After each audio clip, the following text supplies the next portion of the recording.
La distribution des fruits et légumes dans les écoles en collaboration avec des producteurs locaux. La création du marché hebdomadaire tous les mardis, donc de 15h à 19h, mais qui s'étoffe de plus en plus parce qu'il y a de plus en plus de marchands. Donc c'est vraiment un truc qui se développe très très bien.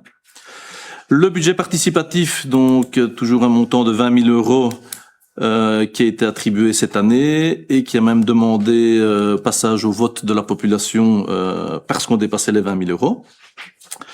La valorisation du château avec la dernière phase qui devrait débuter en septembre de cette année.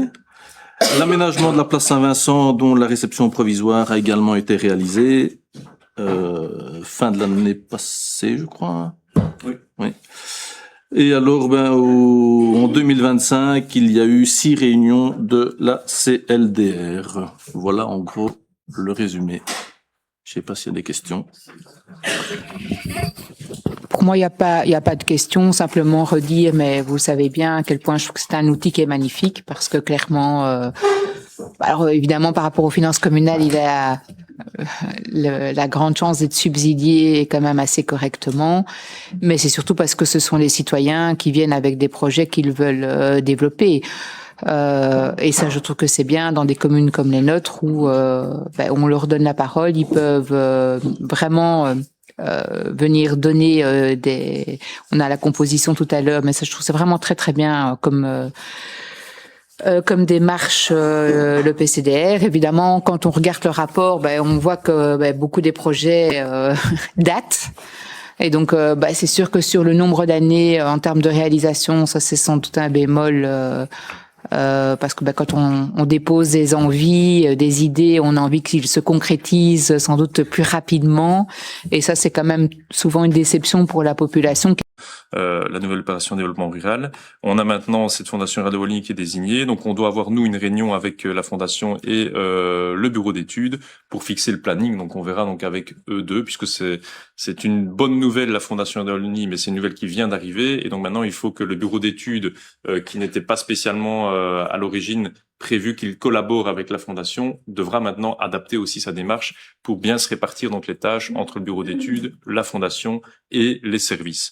Donc j'ai pas de date à donner, mais maintenant effectivement qu'on a tous ces éléments, on va pouvoir donc lancer officiellement donc la démarche nouvelle et donc faire l'appel à candidature pour les membres de la nouvelle commission locale de développement rural. Et donc ce sera une bonne nouvelle. Mais dès qu'on a des dates, on vous les communiquera bien entendu.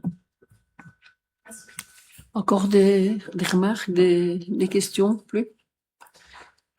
Merci beaucoup. 6e objet, rapport d'activité de la commission consultative d'aménagement del territoire et del mobilité pour l'année 2025. Rapport d'activité de la commission consultative d'aménagement du territoire et de la mobilité pour l'année 2025. Oui, voilà, c'est le rapport de la CCATM donc de l'année 2025. Si vous avez des questions, on peut les prendre. Et juste en très grande ligne, il y a eu 8 réunions sur l'année 2025 qui ont permis d'analyser 22 dossiers. Et voilà, on remercie les anciens membres. Donc la prochaine CCATM se tiendra fin février. On a invité les anciens et les nouveaux pour avoir un petit verre convivial. L'occasion de remercier le travail des anciens qui ont permis du coup au collège de prendre les décisions les plus objectifs possibles, avec le plus d'avis possible, et souhaiter bonne chance à la nouvelle CCATM. Et donc ceux qui ont été pris et pas pris ont bien sûr ont reçu un courrier pour savoir ce qu'il en était de la décision. Voilà, très simple. Question? Je vais en miroir aussi remercier évidemment les personnes impliquées dans la CCATM parce que c'est du travail parfois un peu plus fastidieux ou plus de détails mais vraiment nécessaire, et donc idem que ce soit personnel, mandataire et citoyen. Il n'y a pas de remarques sur le rapport, mais c'est vrai qu'on voulait profiter comme tu viens de dire, de ce moment finalement de passation entre les deux commissions pour quand même souligner que nous on est interpellés par l'absence de communication qu'il y a eu envers les candidats tous ces derniers mois. Parce que j'ai quand même été vérifier les dates pour être sûr, mais l'appel à candidature pour les nouveaux membres de la CCATM avait été lancé au printemps dernier. Donc les personnes qui ont posé leur candidature ont remis leur candidature le 10 avril 2025. Et donc on sait nous savons ici qu'il y a eu plusieurs étapes de vote. Donc on a voté d'abord le 26 mai sur la composition de la CCATM, mais ensuite le point est revenu en septembre, en octobre, en novembre, pour plein de raisons techniques que je n'aurai pas en question. Mais voilà, c'est quand même, ça nous semble quand même pas super en fait que finalement les citoyens qui avaient postulé en mars-avril n'aient eu des nouvelles que en janvier, donc 9 mois après leur candidature. Donc évidemment qu'on ne pouvait pas leur communiquer une décision finale, mais le fait d'avoir été simplement sans nouvelles du tout de la procédure, d'où on en est, ça nous semble pas très motivant, en tout cas pour les candidats, et pas très respectueux du temps qu'ils ont mis dans leur candidature. Donc en tout cas, voilà, on veut poser la question de ce qui s'est passé, s'il y a des explications, mais surtout pointer que ce serait chouette que ce soit évité dans le futur, qu'en tout cas quand des personnes bénévoles, citoyennes, des Wallinoises et Wallinoises se manifestent, qu'ils puissent être tenus informés, même si c'est pour dire il n'y a pas de nouvelles et ce sera dans quelques mois. Mais voilà, là le délai est quand même fort long et on trouve ça dommage. Mais tu as du coup déjà la réponse à ta question. Comme tu l'as dit, malheureusement, il y a eu des éléments qui ont fait qu'avec la région, on a dû avoir des échanges. Et donc, à de multiples reprises, que ce soit en séance ici publique, on a dit qu'on tardait à la réponse, mais qu'une réponse officielle ne pouvait se faire qu'au moment donné.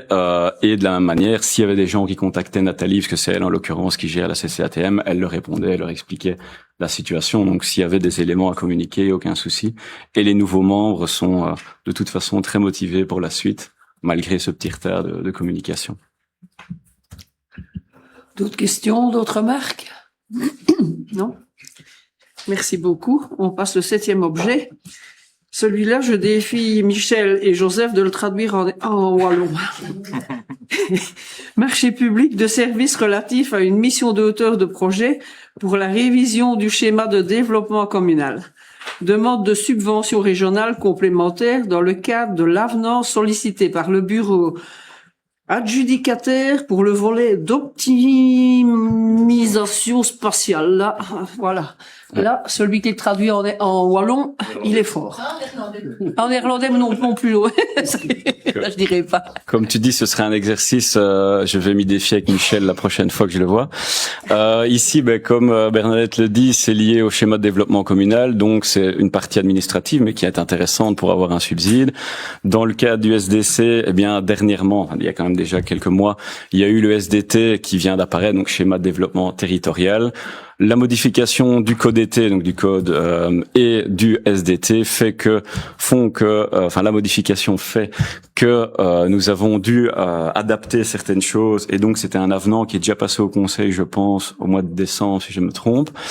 Et donc ici, on demande votre avis pour demander un subside à hauteur de 60%. Donc, j'espère que vous serez d'accord. Question? Oui, Aurélie. Oui, non, je voulais juste faire une petite traduction pour les gens qui nous écoutent, parce que c'est le retour tant attendu, en tout cas nous concernant, de tous ces acronymes barbares, SDC, SDT, etc. Mais néanmoins vachement important et utile pour la population. Schéma de développement communal, donc malgré ce nom un peu barbare, c'est un outil hyper central et nécessaire pour le développement de la commune, qui va permettre de pouvoir avoir un plan sur comment est-ce qu'on préserve notre ruralité, préserve l'environnement, tout en s'adaptant aux besoins, la question de l'accès au logement, la question des risques d'inondation, l'évolution de l'agriculture, comment est-ce qu'on crée des cœurs de village, etc. Donc c'est vraiment une manière de créer un plan super important. Et donc on se réjouit que ce dossier revienne sur la table. Et donc c'est le thème du jour, le timing. En fait, on se demande, on a juste une question sur pourquoi avoir attendu 1 an, parce que donc c'est un dossier qui est donc passé au collège en novembre 2024. Et il y a plus d'1 an, et donc est-ce qu'il y a des raisons à avoir attendu autant de temps? Et du coup, après cette longue attente, est-ce qu'on a plus d'infos alors sur maintenant les prochaines étapes, le plan d'action, le calendrier pour amener à cette validation finalement de ce schéma qui était déjà bien avancé. Ici, c'est bien un avenant, donc il y a quand même déjà beaucoup de travail qui a été fait. Donc pourquoi et quelles prochaines étapes? L'avenant, du coup, il a déjà été validé. Ici, donc, c'est pour demander un subside. Et donc, non, on ne reste pas sans rien faire depuis novembre, évidemment. On a eu, du coup, il y a quelques mois, ou quelques semaines plutôt, une réunion avec la région et le CREAD, donc le bureau d'études. Et encore pas plus tard que cet après-midi, j'étais au téléphone avec la responsable, du coup, de notre dossier au bureau du CREAD, qui nous dit que, du coup, pour le moment, parce qu'évidemment, il faut bien se dire que c'est des éléments et tout un dossier qui prend du temps. Et en fait, on a de la chance de faire ça avec précaution et de bien prendre son temps avant de foncer, parce que en l'occurrence ici, et elle me l'a validé encore tout à l'heure, le fait d'avoir le code été qui vient de changer et le schéma de développement territorial qui a changé au final il y a quelques mois, enfin qui a été introduit, je pense, il n'y a pas si longtemps que ça, eh bien on aurait dû de toute façon faire des changements. Donc plutôt faire ça d'un coup et éviter de nouveau des procédures de changement et des coûts aussi.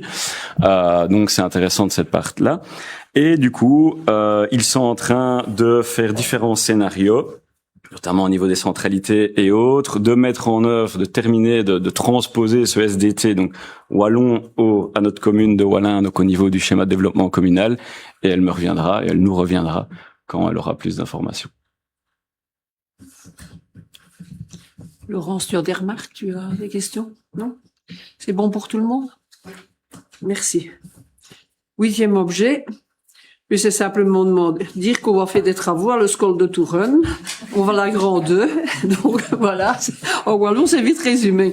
C'est un petit peu, oui. Enfin, moi, je vais vous répondre en français, mais je vais un peu plus développer. Oui. Bon, en fait, on avait lancé ce marché il y a déjà quelques mois, mais je rappelle que c'est un marché d'auteurs de projets pour en vue de la création de 2 classes supplémentaires à Tourine. L'estimation de ce marché est d'environ 72 000 €. En l'absence d'offres recevables, nous avons décidé de relancer le marché en allégeant les critères de sélection. Merci. Des questions sur le projet? Non, tout va bien. On a une idée pourquoi. Je sais pas, c'est une bête question peut-être, mais c'est quand même étonnant qu'il n'y ait pas de réponse, quoi. Si. Alors, on a eu une réponse. On a eu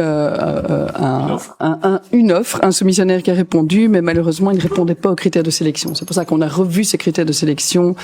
Soit plus ouvert. Voilà, de façon plus adéquate et en lien avec ce qu'on souhaite faire. On passe au 9e objet. Marché public conjoint de travaux relatifs à des aménagements de segments cyclables dans le cadre du développement du réseau supracommunal à Point-Neuf sur le territoire du Brabant wallon. Engagement financier de la commune en complément de l'investissement provincial sur plusieurs projets situés sur le territoire communal. Voilà, mais donc ici le but c'est d'approuver les 3 projets qui sont présentés ici. Donc il y aurait un financement, il y a un financement de la province d'une valeur de 60% et les 40 autres pourcents seraient de la commune. Alors le premier projet qui est le moins onéreux qu'on pourrait réaliser le plus rapidement possible, c'est au niveau de la rue Chabja, donc c'est une sécurisation et un marquage pour un montant de plus ou moins 20 000 €. Donc c'est une portion de route de plus ou moins 270 mètres. Le deuxième projet, donc, c'est à la rue Aurimont. Il s'agit en fait donc du tronçon entre la rue des Trois-Tilleuls et la partie asphaltée de la rue Aubiermont. Aurimont, pardon. C'est loin. Oui, c'est plus loin. Donc en fait, c'est un chemin de terre qui est praticable pour les tracteurs, pour les piétons, mais pas pour les cyclistes. Donc le but ici, c'est de faire un bivard sur plus ou moins 440 mètres pour rendre le chemin praticable pour tous ceux qui pratiquent le vélo. Le montant estimé est à plus ou moins 110 000 €.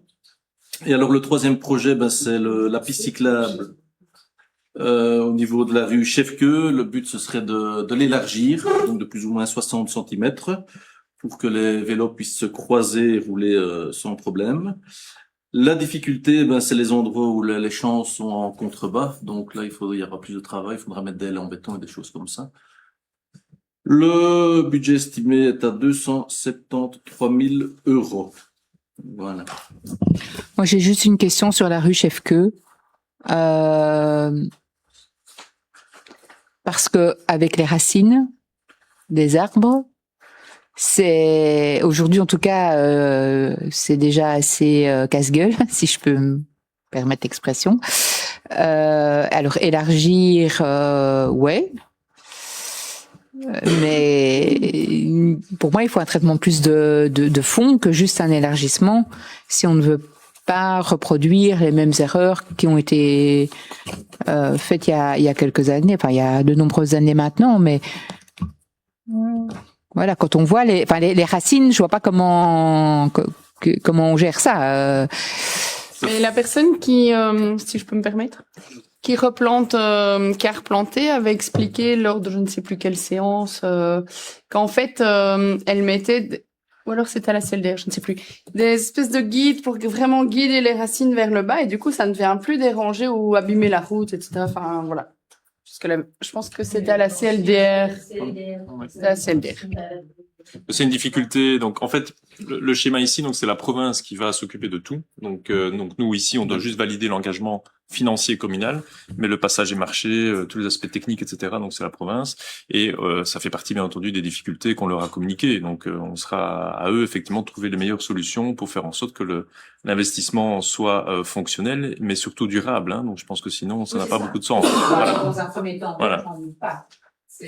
Mais que ça, oui, que ce soit pérenne. Moyen terme et long terme, quoi. Mais donc ça fera partie des points d'attention, c'est sûr. Et comme Olivier l'a dit, de toute manière trouver la stabilité aussi. Et il y aura tout un travail de discussion aussi avec les agriculteurs concernés. Voilà, c'est un dossier qui est compliqué, mais ça nous semble effectivement un dossier important pour favoriser le déplacement à vélo, donc au niveau de la Drève, puisqu'on sait que on est souvent interpellé sur dans quel sens on peut la prendre, on peut pas la prendre, et des conflits potentiels entre vélo et automobilistes. Donc là, ça réglerait le problème, clairement. mais il faudra le faire de manière correcte et durable, ça c'est sûr, quoi. Ici, l'objectif, C'est de bloquer le voilà, on n'a pas encore, on n'en est pas à l'état de plan concret ni de projet qui va sortir très rapidement, mais au niveau de la programmation de la province, ils ont besoin de l'accord de la commune pour dire ok, si la province les fait, la commune suivra au niveau financier. Mais voilà, il reste encore de nombreuses étapes avant d'y arriver. Encore des questions? Oui. Oui, nous évidemment on se réjouit de voir avancer concrètement tous les projets de développement du réseau cyclable sur le territoire de la commune et ça va vraiment dans la bonne direction et donc on va vraiment essayer d'améliorer la sécurité des cyclistes, renforcer toutes les liaisons supracommunales et encourager évidemment la mobilité durable, que ce soit pour les déplacements quotidiens ou même les loisirs. Et comme Xavier l'a dit, c'est évidemment très positif que ce soit en collaboration avec la province qui va intervenir en partie au niveau du financement et qui va porter le projet. Ici, on a quand même une question déjà par rapport à la rue Chabja. Donc, on voit que c'est pour donc 20 000 € qui sont prévus pour de la sécurisation. Est-ce que vous savez sur quoi ça porte exactement? C'est du marquage en plus, des dispositifs? Des panneaux routiers, des choses comme ça. Ok. Vraiment de gros travaux. 20 000 €, ne s'est pas fait.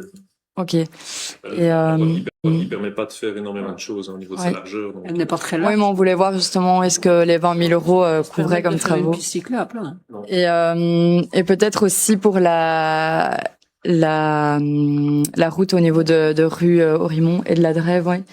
Voir peut-être aussi avec les cyclistes si c'est encore adapté, s'ils savent passer avec toutes les sortes de vélos.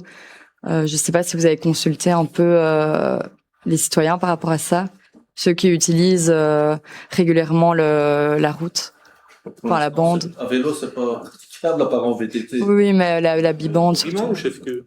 Aurimont. Ah oui, Oui. Aurimont, elle est pas praticable à vélo. Ça, c'est...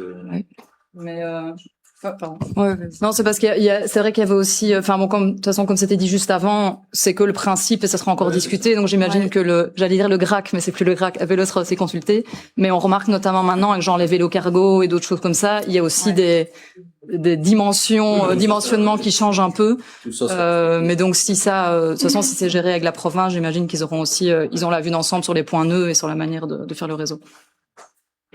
Ils appliqueront les mêmes standards Oui, c'est ça. dans tous leurs projets menés au niveau provincial. Et donc, de ce point de vue-là, puis il y a la commission des modes actifs aussi qui est associée au projet, quoi. Donc, il y a pas. Ok, ça va. Merci. Mais en tout cas, on soutient évidemment le point. C'est bon pour tout le monde? 10e objet. Ça, c'est en arrangement entre le Commune de Wallin et le football de Touraine pour Netilsal des Cortes. Voilà. C'est la convention entre la commune de Wallin et le football club tourinois relatif aux modalités de nettoyage de la salle des Cortilles à Tourine-Saint-Lambert. Je crois que c'est celui-là que Mathieu sortit. C'est maintenant que je m'en sorti. Tu reviens?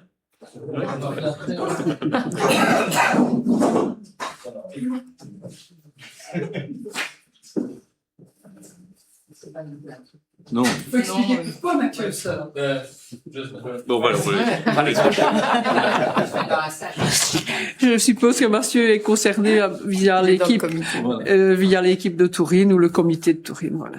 Oui, donc c'est indiqué dans les documents que vous avez dans votre FARD.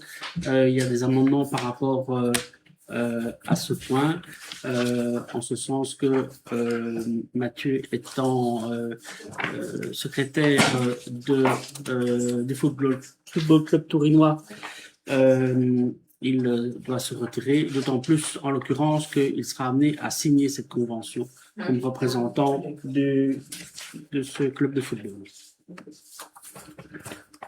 Voilà, donc le but de la convention, en fait, le club a du mal à trouver du personnel pour nettoyer la buvette après les matchs. Ils sont renseignés auprès de sociétés privées, mais vraiment, le budget et les prix sont assez onéreux. Et donc, ils nous ont demandé si on pouvait pas mettre un membre du personnel de nettoyage aux alentours plus ou moins 2 heures par semaine pour nettoyer la buvette. Et bien évidemment, ils payeront les heures prestées par le membre du personnel. 2 heures par semaine, c'est juste la buvette, hein, donc c'est pas. Ils nettoient le comptoir eux-mêmes, donc c'est juste nettoyer le sol de la buvette, c'est pas un gros travail non plus. Hein. Après, donc c'est eux qui ont évalué le besoin. Puis on peut réévaluer, bien entendu, hein, mais au final, donc, ce qui est prévu dans la convention, c'est que ils payent les heures prestées. Donc, bon, même si une fois c'est 3 heures, ben voilà, ils paieront 3 heures, quoi. Hein, donc, il n'y a pas de souci par rapport à ça. Des remarques? Non. C'est bon pour tout le monde? Oui, merci. Ah ben, faut rentrer. Oh.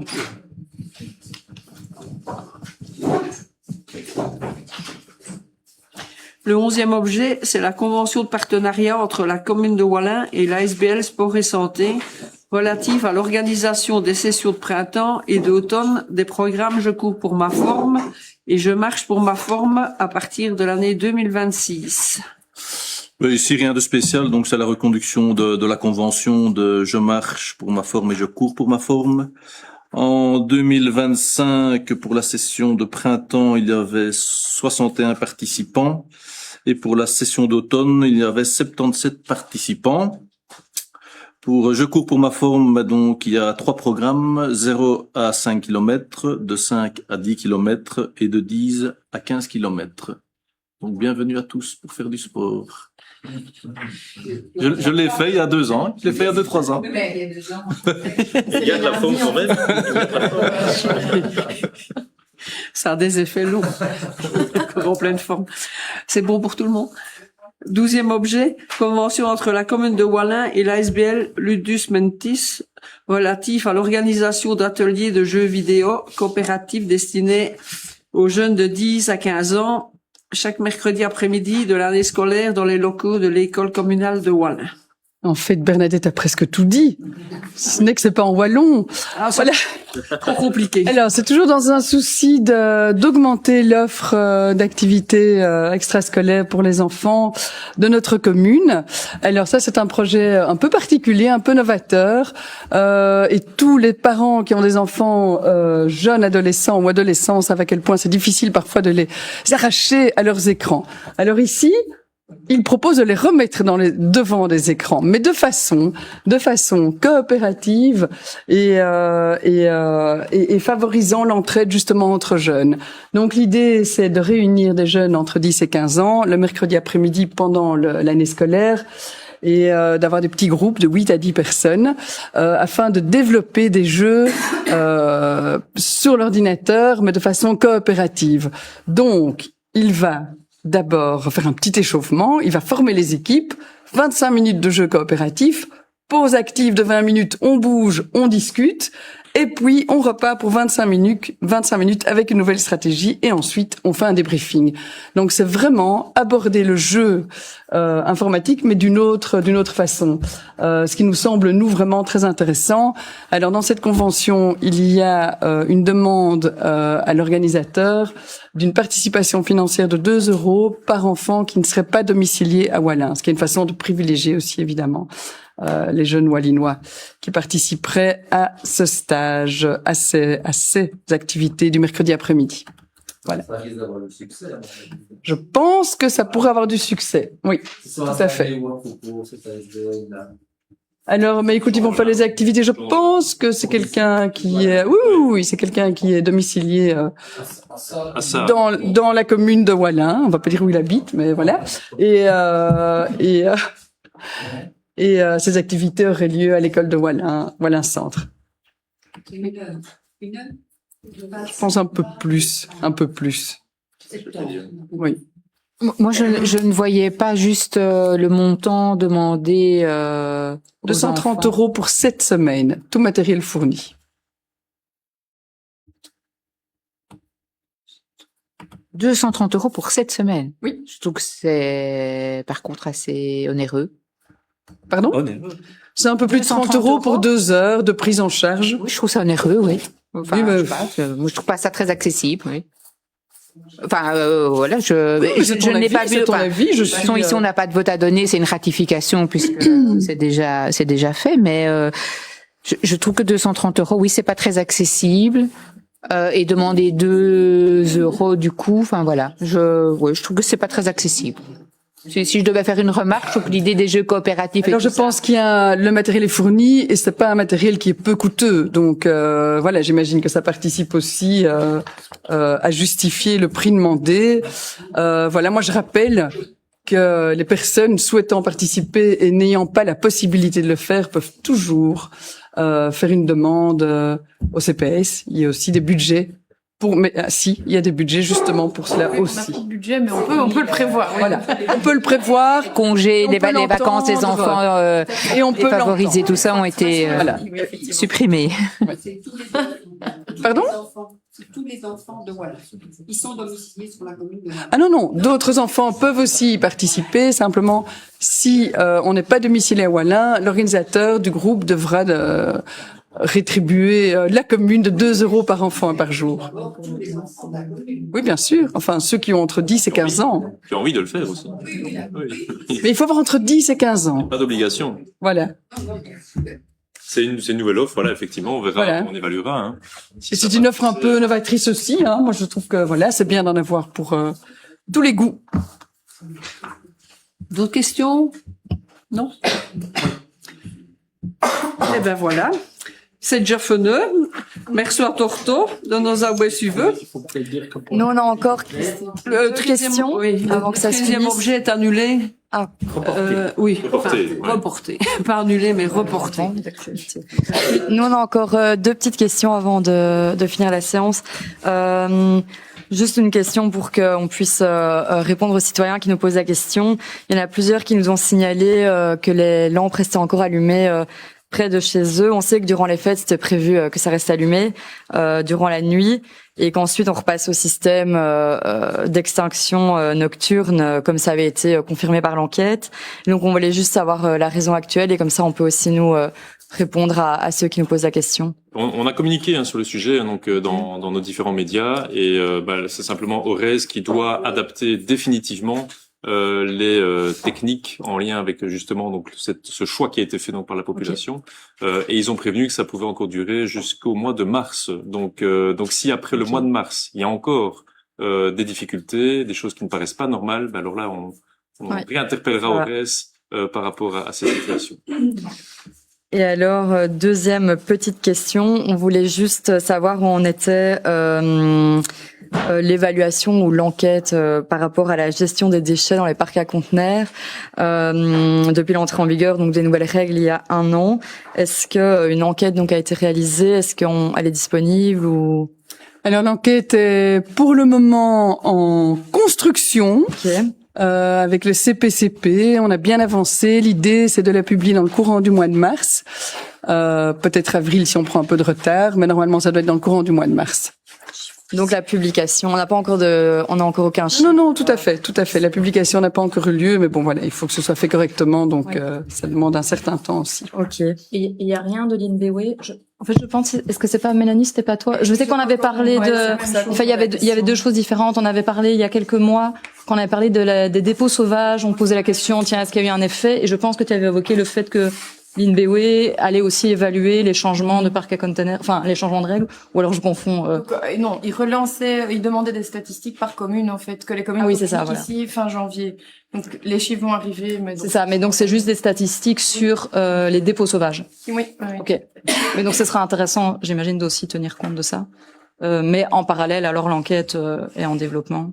Je pense qu'on parle pas tout à fait de la même chose. Ici, nous, on parle de la collecte de déchets organiques et de la fréquence de la collecte de ceux-ci, surtout durant les mois les plus chauds. Mais donc uniquement parc à containers, ça l'INBW nous reviendra et suite aux statistiques, ils réévalueront aussi l'ensemble des règles, est-ce qu'ils restent comme ça ou pas, mais ça va arriver. C'est ça. Mais l'enquête alors c'est seulement sur les déchets organiques. Non, c'est pas une enquête sur la gestion des déchets de manière générale dans tous les aspects. Ce sera de manière très précise sur le souhait de la population ou pas d'augmenter donc la fréquence de collecte des déchets organiques. Ça. Okay. Avec une explication et c'est ça qu'on y travaille et qui n'est pas si simple. il faut qu'on puisse expliquer à la population les conséquences d'une augmentation de la fréquence de collecte. Forcément, si on augmente la fréquence, il y a un coût supplémentaire et du coup, en lien avec les obligations de coût-vérité, on doit répercuter ce coût à la population. Et donc, c'est ces scénarios que on est en train donc d'analyser parce qu'il faut vraiment que les questions soient précises. Forcément, si on demande à la population si vous souhaitez une collecte plus fréquente, la réponse sera très majoritairement sans doute oui. De tous les éléments. Maintenant, si on leur dit l'augmentation de la fréquence aura comme conséquence une augmentation de la taxe forfaitaire d'autant, forcément la réponse sera peut-être différente. Et donc c'est ça qui implique effectivement qu'on doit être très précis sur les informations qu'on donnera dans le cadre de cette enquête. On doit obtenir des informations sur le coût supplémentaire. Et donc ça, on est en attente d'infos précises par rapport donc aux collecteurs. Donc c'est en fait un avenant à un marché public. Donc on doit avoir des estimations donc les plus précises possibles. Et on doit calculer ce que ça peut représenter au niveau du calcul du coût-vérité. Donc forcément, c'est ça qui implique des discussions les plus précises possibles. Et une fois qu'on a ces infos et qu'on sait les expliquer de manière la plus claire possible, on consultera alors la population sur ces bases-là. C'est-à-dire les chiffrer. Donc, il y aura le choix entre deux possibilités. Soit on continue comme maintenant, soit entre mai et fin septembre, il y a alors une collecte hebdomadaire. Bon, voilà, ça doit encore être discuté. Oui. Et du coup, parce qu'en effet, il y a plusieurs sujets différents et c'est bien en effet de prendre le temps et comme tu dis, enfin voilà, il y a des coûts, il faut pouvoir les expliquer. C'est vrai que nous, on a encore pas mal de monde qui interpelle ou qui pose des questions sur le changement, le système de points de parc à conteneurs. Et voilà, on n'a pas de proposition précise, mais c'est un peu une question sur c'est aussi une demande. Est-ce que vous avez d'autres tours? Est-ce qu'il y a des adaptations envisagées ou pas? Donc les règles qu'on a communiquées il y a déjà quelques mois, qu'on a rappelées il y a quelques mois, mais qu'on a communiquées déjà avant, restent les mêmes. Hein. Donc en fonction du véhicule, autant de points, un point, enfin par passage. Les déchets verts restent gratuits et les déchets soumis à obligation de recyclage, une fois qu'on a épuisé les points, il faut appeler la personne du centre qui laissera la personne rentrer dans le parc à conteneurs gratuitement pour déposer ce genre de déchets. Je crois que c'est notamment sur ce point-là, c'est vrai qu'on a des personnes qui disent c'est parfois un peu fastidieux, un peu compliqué, pas toujours simple à comprendre, mais c'est aussi de l'information permanente qui va faire son chemin, je pense, dans la population, sur tous les changements d'habitude. Mais on attend avec impatience l'enquête et on verra ce que ça donne. Merci. Quand on parle des déchets, nous, en tant qu'agriculteurs, ça, on a de plus en plus de déchets sauvages, des canettes et des bouteilles dans le champ. Ça devient vraiment problématique. Oui, dans les champs, dans les talus, c'est... Et s'il y a des déchets récurrents, des quand routes même, dans plus les que champs, d'autres. faut pas hésiter à appeler la police quand même. Si c'est vraiment conséquent. Pour une canette, non, mais si tu vois, parce que moi j'ai déjà toujours constaté des canettes, des bouteilles. Il y a des champs qui sont vraiment forts. C'est des petits déchets, mais... Sur la route de Bautzey, c'est terrible. Ah, si c'est un sac poubelle, oui, c'est un dépôt sauvage. Mais... Si c'est un dépôt un peu plus Oui, ça, conséquent, oui. il faut le faire. En général, c'est des petits déchets. C'est des petits déchets. Une canette dans mon champ, on voyait... Ben ouais. Non, si c'est des canettes, la police pourra rien faire. Mais voilà, c'est important de nous le signaler quand même, je pense, de toute manière, parce que d'une part, à un moment donné, qui va devoir les ramasser, c'est malheureusement les ouvriers communaux, ou l'agriculteur ou les ouvriers communaux. Et en termes justement de statistiques pour NBW, c'est important de nous les signaler. Après, je comprends que vous avez d'autres choses à faire que de signaler au moindre déchet, mais c'est important qu'on ait les infos. Voilà. Après, c'est un problème d'éducation. Voilà, je pense que moi, je comprends pas comment on jette une canette hors de sa voiture. C'est quand même très simple de la garder dans sa voiture, de la ramener chez soi. Et c'est pas les déchets qui coûtent le plus cher à collecter. Les sacs PMC, je pense que c'est quand même assez accessible. Mais voilà, donc il y a malheureusement des comportements qui sont pas corrects. Le problème est dans toutes les communes. Oui, bien sûr. Oui, tout ça a augmenté. Oui. Ça dépend vraiment des routes. Il y a des routes où il y a beaucoup plus que d'autres. On parle de chemin qui relie Nige à Fubé. Oui. Oui. Mais c'est là où je pense où il y a aussi des sacs poubelles. Je dis, il faut pas hésiter quand c'est plus conséquent à appeler la police. Vraiment. D'autres questions? D'autres remarques? Non? Ce sera... Eh bien voilà, je vous remercie.